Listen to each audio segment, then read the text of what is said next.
নমস্কার বন্ধুরা, আমি অয়ন। আজ আমাদের আলোচনার বিষয় নিতম্বের অসাড়তা বাড়ছে একটানা বসে কাজ করার ফলে। যোগাসনের সহজ কিছু পদ্ধতিতেই পেশির জোর বাড়বে এবং নিতম্বের অসাড়তাও কমবে। দিনভর ডেস্কে বসে ল্যাপটপ বা কম্পিউটারের দিকে তাকিয়ে থাকা, বাড়িতে ফিরেও হাজার কাজ।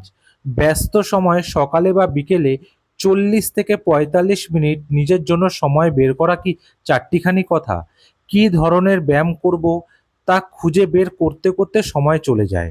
আবার এদিকে একটানা অফিসে বসে 8 থেকে 9 ঘন্টা কাজ করা শরীরের জন্য যে কতটা ক্ষতি হচ্ছে তা বলার নয়। টানা ঘন্টা দুয়েক যদি চেয়ারে বসে কম্পিউটারের স্ক্রিনের দিকে তাকিয়ে থাকেন কেউ, তাহলে যেমন চোখের 12টা বাজবে, তেমনি নিতম্বের পেশির অসাড়তাও বাড়বে।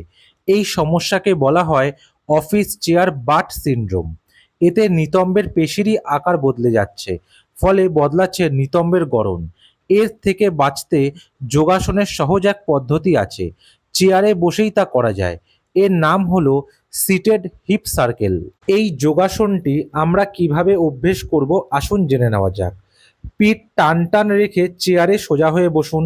মাথা ও ঘাড় সোজা থাকবে, দু হাত থাকবে উরুর ওপর। এবার চেয়ারের সামনের দিকে কিছুটা এগিয়ে আসুন।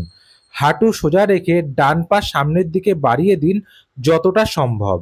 এই অবস্থানে ডান পা ঘড়ির কাঁটার দিকে ধীরে ধীরে ঘোরাতে হবে চেয়ারে বসেই। এমনভাবে এটা করতে হবে যেন নিতম্বের পেশিতেও টান পড়ে। এই আসনটি করার সময় শ্বাস প্রশ্বাস স্বাভাবিক থাকবে। ডান পা 5 থেকে 7 বার ঘড়ির কাঁটার দিকে ঘোরানোর পর ডান পা সোজা রেখে আবার ঘড়ির কাঁটার বিপরীত দিকে ঘোরাতে হবে। এইভাবেই বাঁ পায়েও এই আসনটি অভ্যেস করতে হবে। এই যোগাসনটি অভ্যেস করলে কি কি উপকারিতা হবে?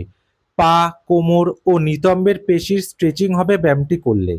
দীর্ঘ সময় বসে থাকার কারণে কোমরে ব্যথা হলে আসনটি অভ্যেস করতে পারেন। নিয়মিত আসনটি অভ্যেসে সাইটিকার ব্যথাও সেরে যাবে। কাফ মাসেলের ব্যায়াম হবে আসনটি অভ্যেস করলে। গোড়ালির ব্যথা সারবে নিয়মিত অভ্যেসে। শরীরের নিম্নাংশের মেদ কমবে। এই যোগাসনটি কারা করবেন না?